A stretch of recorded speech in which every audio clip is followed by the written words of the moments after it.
এতটা বছর আপনারা পরীক্ষা দিয়েছেন, এখন মনে হয় সামনে পরীক্ষা দেওয়া লাগবে না? এখন সামনে আরো বড় পরীক্ষা আসছে আপনাদের, এই কথা কয় না কেন? সামনে আরো বড় পরীক্ষা আসছে, কারণ এখানে যা বসে আছে, যত মানুষ বসে আছে সবাই আমার পরিচিত, সবাইকে আমি একেবারে নতি কুষ্টি সব চিনি। আমি আপনাদেরকে আহ্বান করে বলে যাই, ভাই আগামী যে পরীক্ষা আসছে, বিগত পরীক্ষা যা দিয়েছেন স্বৈরাচারীর চাইতে আরো বড় পরীক্ষা আপনাদের দেওয়া লাগবে। আপনি মনে করছেন এখন সিরিয়া বিজয় হয়ে গেছে, আপনি বিজয় হয়ে গেছেন না। আপনি মনে করেন না যে আফগানিস্তান বিজয় হয়ে গেছে, আপনি বিজয় হয়ে গেছেন না। আপনি মনে করেন না যে বাংলাদেশ স্বৈরাচারী মুক্ত হয়েছে, তার মানে আপনি বিজয় হয়ে গেছেন না। আগামীতে আপনার এই 1 ইঞ্চি মাটি রক্ষা করতে হলে আপনার জীবন পর্যন্ত ফিরে দিতে হতে পারে। এই জমিনটাকে টিকে রাখার জন্য, ইসলামটাকে টিকে রাখার জন্য, কোরআনে আইন প্রতিষ্ঠিত করার জন্য আবারও আপনার জীবন দিতে হতে পারে। কথা কয় টাকা রাজি আছেন তো? আমাদের গায়ে পুরো রক্ত থাকা পর্যন্ত আমার সোনার বাংলাদেশের 1 ইঞ্চি মাটি আমরা কাউকে ছাড়তে পারার কথা বলে ঠিক না। এটা মনে করুন এটা গুজরাট, কথা কয় টাকা, এটা দিল্লি না, এটা সিকিম না, এটা বাংলাদেশ। এটা কি? এটা বাংলাদেশ। ও অনেক কিছু থাকতে পারে, কিন্তু আমাদের ঈমান আছে। আমাদের কি আছে? ঈমান আছে। এই ঈমানের কাছে ফলকুটোর মতো ভেসে চলে যাওয়ার কথা বলে ঠিক না? কষ্ট আছে না তো? মুক্ত সুখ আছে না তো? এই সময় যার মুক্ত সুখ হবে মনে করতে হবে যে ওটা নির্ভেজাল স্বৈরাচারের পক্ষে। কথা কয় না কেন? মনে করছেন যে বহুদিন পরে আসছে কিছু বলবে না, দুই এক কথা তো কিছু বলাই না, কথা বলেন না কেন? চলেছে কার এই স্লোগানও যার ভালো লাগেনি, এখন যাদের ভালো লাগে না, আমি মনে করি এই সোনার বাংলাদেশ থেকে প্রয়োজন না হয়। মামু বাড়ি যান, কথা কয় না কেন? তাহলে এই পক্ষে থাকবেন তো ইনশাআল্লাহ। আমি আপনাদের সামনে সূরা আল কসাস, কোন সূরা? জোরে বলে না কেন? এই যুবকরা তোমরা ভাই দাঁড়িয়ে আছো কেন? তোমরা দাঁড়িয়ে থাকলে তো আমাদের ভালো লাগে না। তোমরা ভিতরে ঢোকো, তোমরা ভিতরে ঢোকো, কারণ আগামীর বাংলাদেশ গড়তে হলে তোমাদের বিকল্প কোনো রাস্তা নেই। তোমরা যে আবু সাঈদের মতো বুক পেতে দিয়ে, মুগ্ধর মতো, আমিরের মতো রক্তের বিনিময়ে আজকে আমরা যে কথা বলার স্বাধীনতা পেয়েছি, আগামীতে তোমাদের আমাদের খুব বড় প্রয়োজন, কথা বলে ঠিক না? সূরা আল কসাস 4 নম্বর আয়াত। কত নম্বর? জোরে বলেন, কয় নম্বর আয়াত? যারা পড়তে পারেন তারা আমার সাথে পড়েন। আউযু বিল্লাহি মিনাশ শাইতানির রাজীম। বিসমিল্লাহির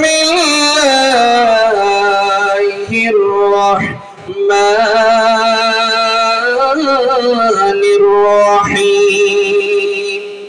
ইন্না ফিরআউনা আলা ফিল আরদি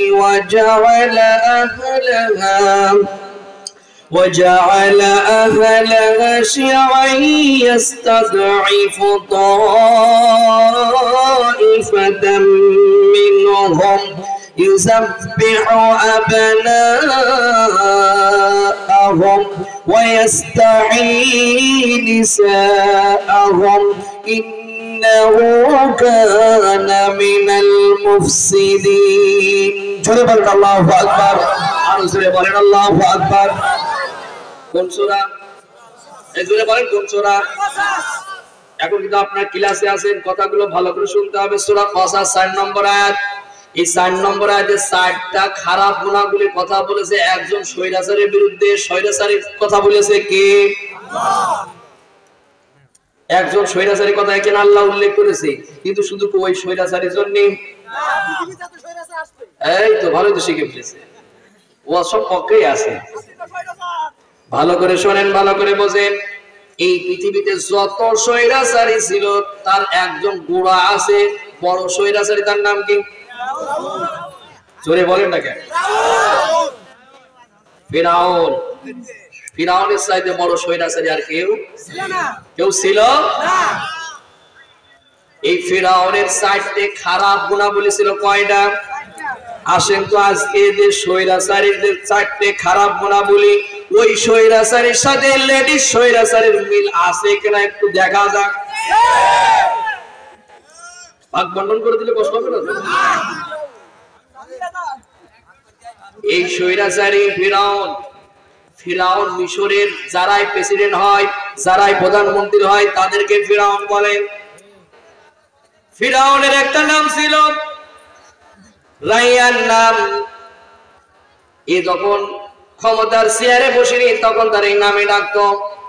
ফিরাউন ছোটবেলা থেকে তিনি চঞ্চল ছিল, মারামারি, চুরি ওটা চুরি এই করে বেড়াতো। আর ওর এক সঙ্গী ছিল, সঙ্গীর নাম মনে হয় আপনারা কি জানেন? ও আছে সব মুখস্থ। কি না? জোরে বলেন না কেন? শুধু আমার জোরে বলেন। এরা দুই বন্ধু মিলে এলাকায় যত ঝগড়া ফাসাদ, যত ঝামেলা, যত চুরি ডাকাতি, চিন্তায় রাহাদানি যা কিছু হয় সব এরাই আছে।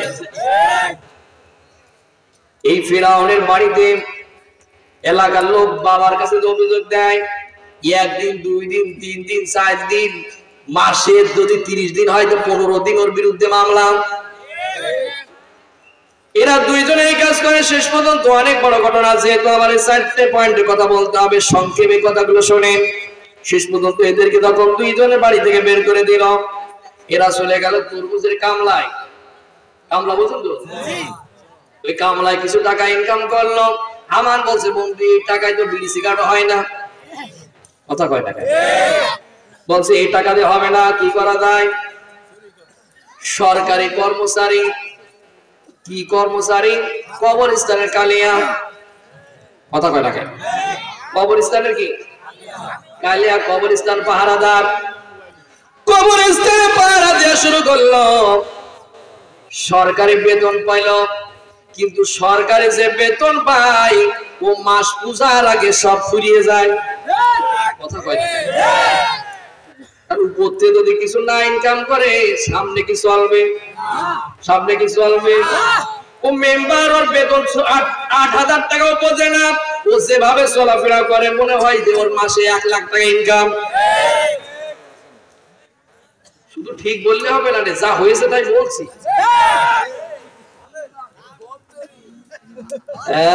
ভালো করে শোনেন, ভালো করে বোঝেন। হামান বলছে, বন্ধু এই দিকে কান লাগান। বলছে বন্ধু হামান বলছে ফিরাউনের, বলছে যে ব্যবসা আমাদের, এই ব্যবসা দিয়ে এই চাকরিতে কিছু হবে না, কি করতে হবে? বলছে কাপড়ের কাপড় চুরি করতে হবে। কাপড়ের কাপড় চুরি করতে হবে। টাকা যদি বাড়াতে হয় কাপড়ের কাপড় চুরি করতে হবে। এখান থেকে আমি এটাও দেখলাম, স্বৈরাচারী যারা হয় গরিবের যে বাথরুম তাই ও বাথরুমটাও মেরে খায়। ভালো করে শোনেন, ভালো করে বলেন, লাইনে আসেন। ফিরাউন আর হামান দুইজন যখন এই সরা পরামর্শ করে তখন এই কাজ শুরু হলো। ইতিমধ্যে যেমন আমাদের 2019 সালে করোনা ভাইরাস হয়েছিল না? ওদের ওই সময় এরকম একটা ভাইরাস এসে গেল। মানুষ যত মরে লাভ ওদের তত বেশি। লাভ কি? তত বেশি, কারণ দুই পকেটে তো টাকা আর টাকা। করোনার সময় আমাদের ঘাটতি কিছু আসলো কি আসিল না? জোরে বলেন না কেন? ওই করোনা ওই রকম একটা ভাইরাস যখন এসে গেল, দেশের ভিতরে হাহাকার শুরু হয়ে গেল। নমরুদ ফিরাউনের বন্ধু হামান বলতে, সুযোগ তোমার এবারে এসে, সুযোগ তোমার এসে। বলছে বন্ধু টাকা যা কামাইছো এদের এবার মারো। টাকা কি করো? জোরে বলে না কেন? টাকা ছিটো। বলছে এত কষ্ট করে কাপড়ের কাপড় চুরি করে টাকা ছিটাবো। বলছে বন্ধু বড় কিছু ধরতে হলে ছোট কিছু ছাড়তে হয়। জ্ঞানী যারা বোঝে তারা শুধু ইশারায় অবুঝকে আর বোঝাতে পারবো না ভাই। নেতা আমার এক আসরের নামাজ 3 জায়গায় পড়ে, টুপি মাথাতে সরাতেই চায় না। কথা কয় না কেন? ওরে বাবা রে বাবা, চেয়ারে বসার আগে বাড়ি অমুক জায়গায়, বাড়ি অমুক গ্রামে, কেবল ঠান্ডা লেগেছে, ওই এমন ভাবে যায় মোটর সাইকেল তুলে নিয়ে মনে হয় যে এমবিবিএস ডাক্তারের কাছে নিয়ে যেতে পারলে বাসে। কিন্তু চেয়ারে বসার পরে ওই লোকটা মরে গেল দেখতে যায় না। এরকম সিটার দেশে আছে না নাই? বুঝতে হবে ভালো করে। এখন আর বলা বেজি আর ওয়াজ হবে না, ওয়াজ এখন এইগুলোই হবে। ভালো করে শোনেন, ভালো করে বোঝেন। ফিরাউন যখন এই যে লোকের পাশে দাঁড়ালো, লোকজন এখন সব স্লোগান তুললো কার পক্ষে? বলে না কেন? কার পক্ষে? ইতিমধ্যে মন্ত্রী পরিষদ গঠন হলো, মন্ত্রী পরিষদে ভোট পড়লো সব ফিরাউনের। ফিরাউন মন্ত্রী হলো, তার কিছুদিন পরে ওই মিশরের প্রেসিডেন্ট মারা গেল। এখন সবাই ভোট মারলো ফিরাউনের। ফিরাউন এখন মিশরের কি? জোরে বলেন না কেন? আরো জোরে বলেন। জোর হলো না? প্রেসিডেন্ট। এখন ফিরাউন, আমি এক পর্যায়ে দেখলাম ফিরাউন খুব ভালোভাবে চালাচ্ছিল। কয়েক বছর পরে চালানোর পরে তার বন্ধু হামান বলছে, বন্ধু তুমি যেভাবে দেশ চালাচ্ছ এভাবে হবে না, কারণ তুমি যখন আসছিলে তখন তুমি বলেছিলে ফ্রি সার দেবো, বাড়ি বাড়ি চাকরি দেবো। কথা কয় না? বলছে এই স্লোগান যদি এখন মাথা উঁচু করে তাহলে তোমার চেয়ার থাকবে? থাকবে? জোরে বলেন না কেন? থাকবে। হামান বলছে, বন্ধু এই চেয়ারটাকে তুমি তাড়াতাড়ি ছাড়তে চাও? বলছে চেয়ারের যে স্বাদ আমি পাইছি এ কোনোদিন আমি ছাড়তে চাই না। বলছে যদি চেয়ার যদি ছাড়তে না চাও তাহলে কাজ কিন্তু তোমার করা লাগবে। কি করা লাগবে? সব করতে রাজি, চেয়ার ছাড়তে রাজি না। কথা কয় না? দরকার পড়লে আপনার সেনাবাহিনীর যে চক্ষুষ্য যে সৎ অফিসার মারিছে ওগুলো শেষ করেছি, দরকার পড়লে হেফাজত শেষ করব, দরকার পড়লে ইসলামী আন্দোলন যারা করেছে আমাদের পরে বাকি আল্লামা সাইদি মতিউর রহমান নিজামী সহ সবগুলো মারবো। চেয়ার আমার দরকার। কথা কয় না কেন? মিলে গেলে আমার করা কিছু আছে? আমার বলছে, বন্ধু এই যে তুমি যা বলেছো ওটার আগে এখন যদি তোমার জাগে, জেগে উঠবে কেউ জেগে উঠবে না, কীর্তি সম্প্রদায় জেগে উঠবে না, জেগে উঠবে বনি ইসরাইল সম্প্রদায়ের লোকেরা। কারণ এই বনি ইসরাইল সম্প্রদায়ের ইসুফ আলাইহিস সালাম 350 বছর পরে রাজত্ব করে গিয়েছে। সুবহানাল্লাহ কইতে বলছেন? চাষ করে গেছে একজন নবী। কোন নবী? এই জোরে বলেন না কেন? আরো জোরে বলেন। ইসুফ আলাইহিস সালাম চাষ করে গেছে 300 বছরের উপরে। বলেন তো এই চাষ কি অল্প দিনে কি শেষ হবে? বলেন শেষ হবে? ওলামা আজম চাষ করে গিয়েছেন, মতিউর রহমান নিজামী চাষ করে গিয়েছে। এই চাষ কি 2-5 জনের 2-10 জনের ফাঁসি দিলে কি শেষ হবে? ভালো করে বুঝতে হবে, ভালো করে ওয়াজ শোনা লাগবে। ওয়াজ শুনবেন আর এদিক ওদিক করবেন তা হবে না, ওয়াজের সাথে মিলাতে হবে। আমার বলছে, বন্ধু মাথা উঁচু করলে বনি ইসরাইল সম্প্রদায়ের লোকেরা করবে, কারণ ওখানে ঈসা আলাইহিস সালাম চাষ করেছে। কারণ তুমি যখন এদিক ওদিক করবা কেউ রাজপথে না নামলেও এরাই নামবে। বলছে তাই নাকি? তাহলে তো শুরু করতে হয়। প্রথম রাউন্ডে শুরু করলো, শিক্ষিত আলেম যেগুলো ছিল সেইগুলো কাতারে শেষ করলো। আল্লাহ রাব্বুল আলামিন এবারে উল্লেখ করছে 4টে খারাপ গুণাবলীর কথা। কয়টা? জোর হলো না? সবাই বলেন। 1 নম্বর তার গুণাবলী, ইন্না ফিরআউনা আলা ফিল আরদি ওয়াজালা আহলাহা। জোরে বলেন আল্লাহু আকবার। ফিরআউন খারাপ গুণাবলীর ভিতরে সর্বপ্রথম যে গুণাবলী ছিল ক্ষমতার অপব্যবহার। ক্ষমতার কি? দুনিয়া যারা চেয়ারে ছিল ইতিপূর্বে কেউ তো ক্ষমতার অপব্যবহার করেনি। আওয়াজ সেভাবে হইল না, মনে হয় পক্ষ বিপক্ষ আছে। এই আমাদের এই যে আজ থেকে 6 মাস আগে যারা ছিল এরা তো জীবনেও ক্ষমতার অপব্যবহার করেনি। বলেছে এটা আমি যেটা বলবো এটা আইন, আমরা যেটা বলবো এটা যদি আম গাছ তাল গাছ বলে ওটাই মানা লাগবে। ফিরআউন ঠিক ওই রকম ক্ষমতার অপব্যবহার করলো। ফিরআউন বলল আমি রব, আমার চাইতে বড় খোদা কে আছে? কথা বলে না। ফিরআউন বলল আমি যেটা বলবো ওটাই আইন, আমি যেটা করবো সেটাই মানা লাগবে, ওটা আমার যা কিছু হোক না কেন ওটা তোমাদের মানাই লাগবে। আর ফিরআউন বলল আমার পক্ষে থাকবে যারা গাড়ি বাড়ি পাবে তারা। ফিরআউন বলল আমার পক্ষে থাকবে যারা চাকরি বাকরি পাবে তারা। আমিও দেখলাম এই নব্য ফিরআউনের লেডি ফিরআউনের কার্যক্রমে একই, তার সাথে থাকলে পরে সে অরিজিনাল রাজাকার হলেও মুক্তিযোদ্ধা। কথা কই না কেন?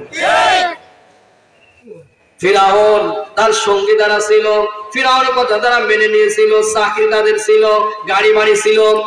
আর এই লেডি ফিরআউনের পক্ষে যারা ছিল তাদেরও গাড়ি বাড়ি হতে কি সময় লেগেছিল? চাকরি বাকরি হতে? কথা বলে না, চাকরি বাকরি হতে। ফিরআউনের ওই কথায় সেই সময়ের কিছু দাড়িওয়ালা টুপিওয়ালা পাকড়িওয়ালারাও মেনেছিল। এই যুগেও দেখলাম দাড়িওয়ালা টুপিওয়ালা কিছু পাঞ্জাবিওয়ালারা মনে হয় মানিনি। কথা বলে না কেন? আমি যা দেখেছি, আমি যা শুনেছি, যা দেখছি, যা আগেও দেখেছি, এদেশে ইসলাম প্রতিষ্ঠিত করার যদি না হওয়ার পিছনে একমাত্র কারণ হলো এক শ্রেণীর দাড়িওয়ালা টুপিওয়ালা পাঞ্জাবি পাগড়িওয়ালা।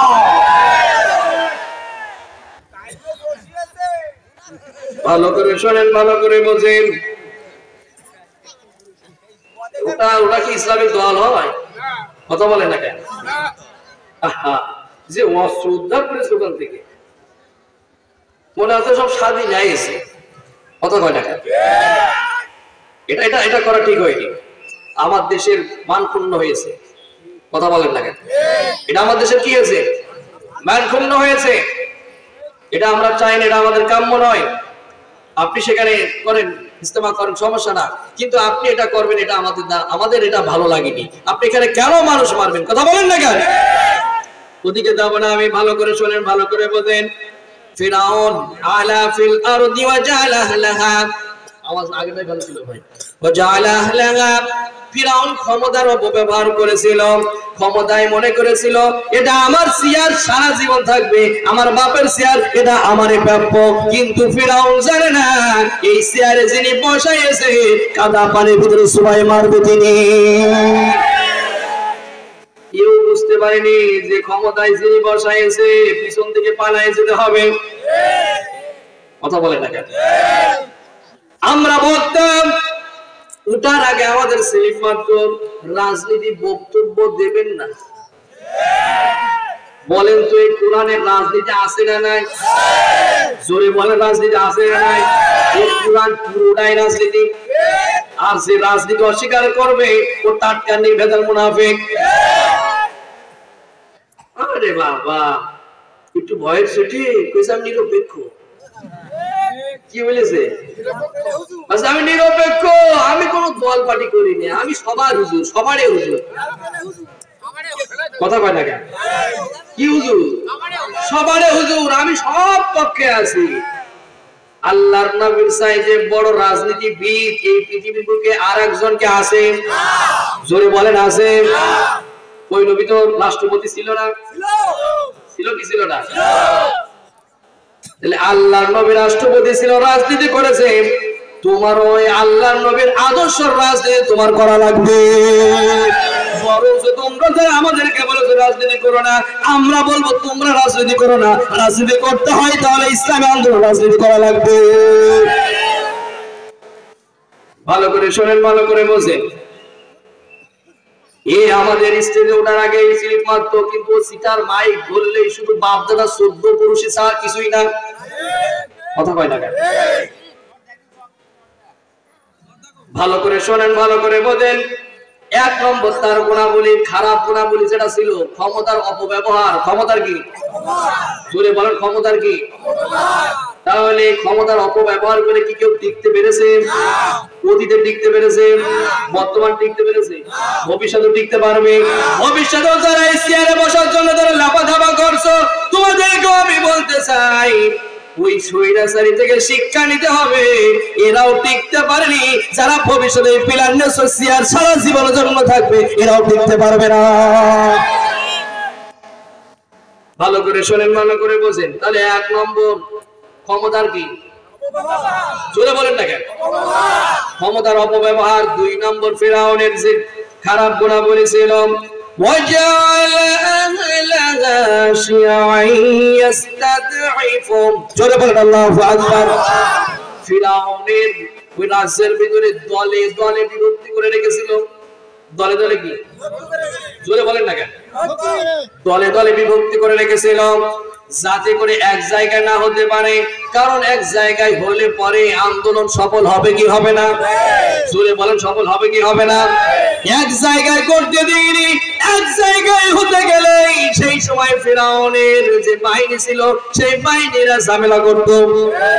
আপনারা কমন সেন্স দিয়ে বলেন তো, আমরা যারা ইসলামের পক্ষে স্লোগান দিয়েছি, ইসলাম প্রতিষ্ঠিত যারা করতে গিয়েছি, আমরাও এক জায়গায় হতে গেলে আমাদের উপরে জুলুম নির্যাতন হয়েছে কি হয়নি? তাহলে ফিরআউনের 2 নম্বর যে গুনাহ বলেছিল দলে দলে বিভক্তি করে রাখা। কারণ ফিরআউন জানতো যদি এক জায়গায় আসে, একটা যদি এক প্ল্যাটফর্মে হয়ে যায়, এক জায়গায় যদি হয়ে যায়, তাহলে আমার ক্ষমতা চেয়ার থাকবে? থাকবে? যদি বলেন থাকবে। আল্লাহ রাব্বুল আলামিন বলেন, ওয়া'তাসিমু বিহাবলিল্লাহি জামিআ, তোমরা আমার দ্বীনটাকে, আমার রজ্জু, আল্লাহর রজ্জুকে তোমরা জামাতবদ্ধভাবে দলবদ্ধভাবে ধরো। এই কথা কার? জোরে বলেন কার? ওয়ালা তাফাররাকু, বিচ্ছিন্ন হও না, কারণ বিচ্ছিন্ন হলে তোমরা বিজয় করতে পারবা? পারবো। এই যে আমরা যে আন্দোলন করেছি, এই আন্দোলন যদি ছাত্ররা যদি হাল ছেড়ে দিত, দলে দলে বিভক্তি হয়ে যেত, কেউ পিস্তান দিত আর কেউ যদি সামনে এগোতো, কোনদিন এই আন্দোলন কি সফল হতো? সফল হতো? ঝাঁটা ছেড়ে ঝাঁটা, ঝাঁটার কাটি অনেকগুলো না? অনেকগুলো না? এর গোড়া কি? গোড়া এক জায়গায় না, একটা না? আপনার বাড়ির যে আনাচে কানাচে যে ময়লা অপরিষ্কার যেগুলো আছে, ঝাঁটা দিয়ে ঝাড়ু দিলে ওগুলো কি থাকে? বলে থাকে। ফিরআউন জানতো যে আমি যা অপকর্ম করছি, আমি যা করে বেড়াচ্ছি, আমি যা মানুষ করছি, আমি যদি এই এক জায়গায় এরা হয়ে যায়, এই ঝাড়ু দিলে যেমন সব অপরিষ্কার দূর হয়ে যায়, এরা এক জায়গা হলে আমার কর্ম যা আছে সব কর্মের উপর ধূলিসাৎ করে দিয়ে আমার চেয়ারটা চলে যাবে। তাহলে ফিরআউনের 2 নম্বর যে খারাপ গুনাহ বলেছিল, ক্ষমতার আছে দলে দলে কি? জোরে বলেন না কেন? দলে দলে কি? বিভক্তি করে রাখা, এক জায়গায় না করা। এবার আসেন 3 নম্বর যেটা ছিল, ইস্তাদিফু তাইফাতাম মিনহুম, জোরে বলেন আল্লাহু আকবার।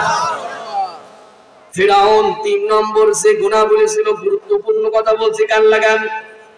3 নম্বর যে গুরুত্বপূর্ণ যেটা বলছি, 3 নম্বর পয়েন্টটা ফিরআউনের ছিল, বেছে বেছে একটা দলকে ফিরআউন সবচাইতে জুলুম নির্যাতন করেছিল।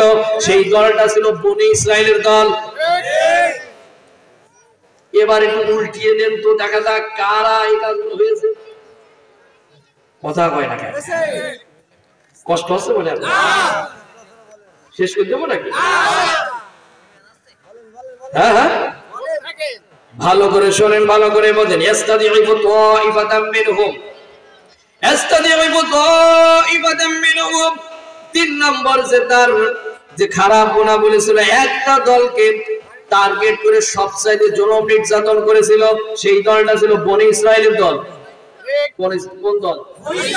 জোরে বলেন না কেন? বনি ইসরাইলের দল। কারণ ফিরআউন স্বপ্নে ঘুমের ঘরে দেখছে যে একজন, তিনি দেখছে বাইতুল মুকাদ্দাস থেকে একটা আলোর রশি এসেছে, ওই আলোর রশি এসে ফিরআউনের রাজ দরবার ভেঙে তছনছ করে দিয়েছে, আর ওই আলোর রশি বনি ইসরাইলের বাড়িতে ঢুকছে আর আলোয় আলোকিত করে দিয়েছে। আরো জোরে বলুন সুবহানাল্লাহ। তিন নম্বর যেটা ছিল তিন নম্বর যেটা ছিল একটা দলকে সবচাইতে বেশি আঘাত করতো ফিরাউন, সেই দলটার নাম জোরে বলেন। যেহেতু ফিরাউন ঘুমের ঘরে স্বপ্ন দেখেছে যে একটা আলু বসিয়েছে তার বাড়ি ঘর তার ওই সিংহাসন ভেঙে টুকরো টুকরো করে দিয়েছে, আর বনি ইসরাইলদের বাড়িগুলো আলো আলোকিত করে দিয়েছে। সকাল বেলায় ফিরাউন জ্যোতিষীদেরকে ডাকলাম, বললো এই যে স্বপ্নটা আমি দেখলাম এর কারণ কি, ভেঙে দাও। বলছে নেতা বললে তো আপনার ঘুমকা বন্ধ হয়ে যাবে। বলছে না বলো। বলছে বলেন বলেন। বলছে বলেন। বলছে যে শোনে, এই যে স্বপ্নটা আপনি দেখেছেন এই স্বপ্নটা এমন স্বপ্ন, আপনার এই সিংহাসন এই চেয়ার ভেঙে তছনছ করে দেওয়ার জন্য বনি ইসরাইলদের থেকে একটা ছেলে আগমন ঘটছে। সুবহানাল্লাহ। কাল কি বলছে সেই ছেলেটার নাম কি? জোরে বলে টাকা আর জোরে বলে। মুসা আলাইহিস সালাম খুব নরম, হ্যাঁ খুব রাগী নবী। আল্লাহু আকবার বলে। এই যে বনি ইসরাইলদের উপরে রাগ এই জন্য আরো বেশি। বনি ইসরাইলদের ভিতরে এমন সন্তানগুলো আসবে, এমন একটা সন্তান আসবে না ফিরাউনের এই মসনদকে তছনছ করে দেবে। এবং এই বনি ইসরাইল সম্প্রদায়ের ভিতরে শিক্ষিত আলেম রয়েছে, শিক্ষিত মানুষ রয়েছে, ধর্মপ্রিয় মানুষ রয়েছে, তাকওয়া মানুষ রয়েছে, সৎ যোগ্য নেতৃত্ব দেওয়ার মতো মানুষ রয়েছে। এই কারণে ফিরাউন সেদিন বনি ইসরাইল লোকদের উপরে একটার পর একটা জুলুম নির্যাতন করেছিল। আমিও দেখলাম এলেডি ফিরাউন এই দেশে অনেকগুলো দল ছিল, তার ভিতরে যারা আল্লাহর আইন চাই, সৎ লোকের শাসন চাই, এই স্লোগান যারা দিয়েছে এদের উপরে সবচেয়ে বেশি জুলুম নির্যাতন করেছে।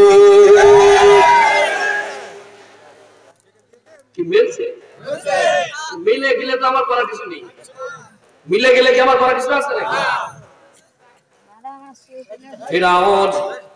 ফিরাউন তিন নম্বর যে তার খারাপ গুনাহ বলেছিল সেটা হলো তার একটা দলকে বেছে করে বেছে বেছে সেটার উপর আঘাত করেছে। এই লেডিও একই কাজ করেছে। ইমাম দাইমার রহিমাহুল্লাহ তারকে জিজ্ঞাসা করা হলো, যুগে যুগে ইসলামিক দল তার কম থাকবে না? কম থাকবে না? কম থাকবে? কম থাকবে না, কিন্তু এর ভিতরে কোন দলটা সবচাইতে দামি, কোন দলটা সঠিক? কথা বলে না কেন? ইমাম তাইমার রাহিমাহুল্লাহ বলেছিল বাতিলরা কখনোই সঠিক দল চিনতে ভুল করে না। বাতিলরা টার্গেট করে যায় দল, যেই দলের উপরে সবচাইতে জুলুম নির্যাতন করবে এই দলটাই হবে সঠিক দল।